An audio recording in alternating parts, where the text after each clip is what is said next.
Hello, good day everyone. Welcome back to my channel. How's life?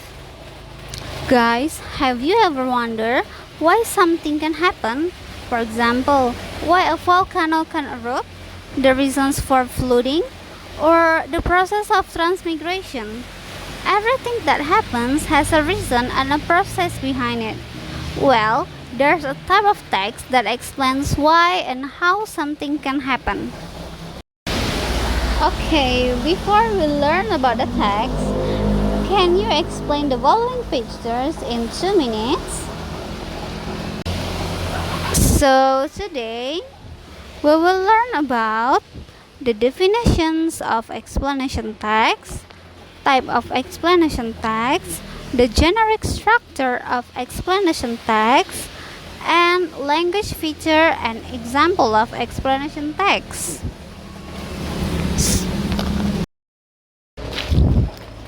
So, what is explanation text? Apa itu explanation text?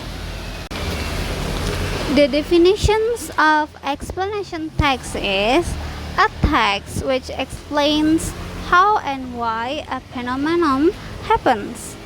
It includes both natural and social phenomena. Artinya apa ya? Jadi, explanation text itu adalah sebuah teks yang menjelaskan bagaimana dan mengapa sesuatu bisa terjadi, baik berupa fenomena alam maupun sosial. Okay, there are two types of explanation text. Jadi, ada dua jenis teks eksplanasi. The first one is sequential explanation text. This text explains a process based on order and time. Jadi sequential explanation text ini menjelaskan tentang suatu proses berdasarkan urutan dan waktu. And the second type is cause and effect explanation text. This text explains the cause and effect of phenomenon. Teks ini menjelaskan sebab akibat terjadinya fenomena.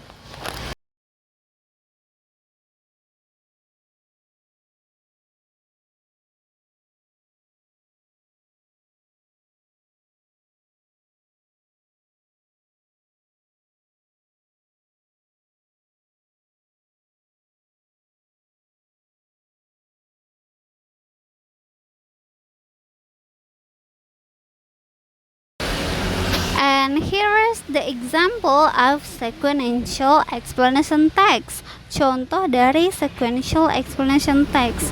How does a rainbow happen? Bagaimana pelangi itu bisa terjadi? There are 5 steps how the rainbows happen. The first step is sunlight. The second step is raindrops. The third step is reflection inside the raindrop. And the fourth step is dispersions of colors, and the fifth step is viewing the rainbow. Why it's called sequential explanation text? Because it's sequence, karena berurutan, ada stepsnya.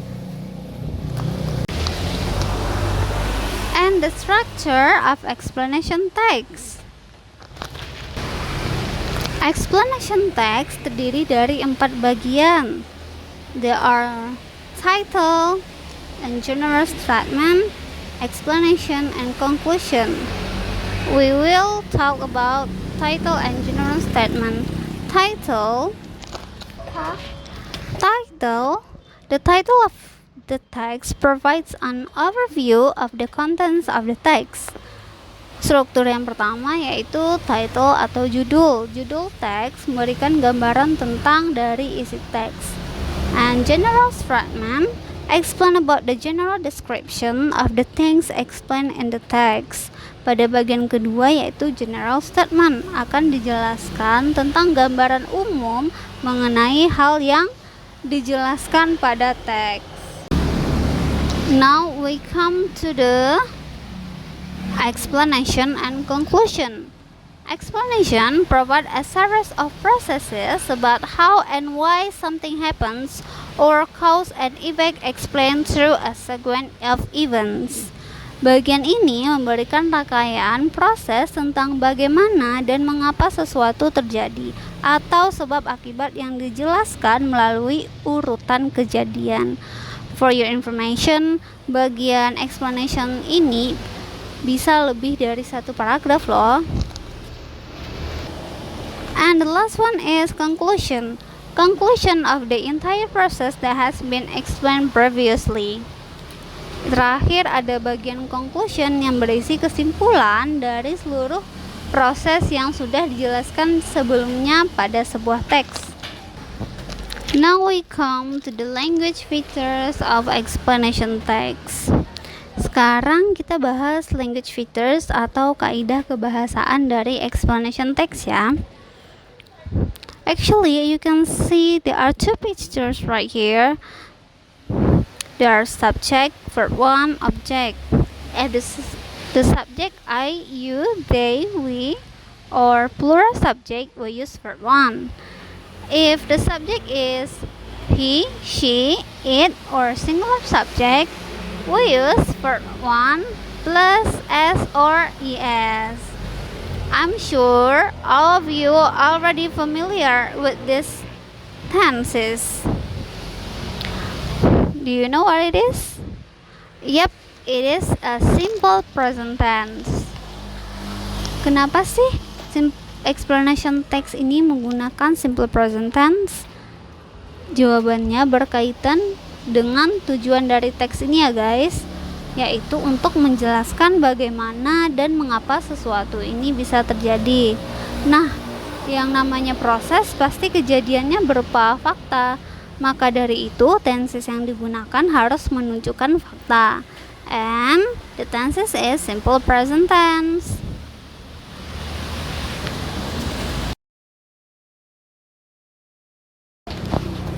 And the second language features of explanation text is passive voice.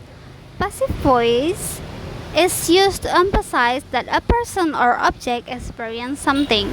This linguistic rules is also used when the actor is unknown and when the actor is not important to know.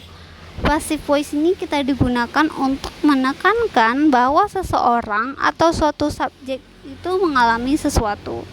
Kaidah kebahasaan ini juga digunakan saat pelaku tidak diketahui dan saat pelaku tidak penting untuk diketahui.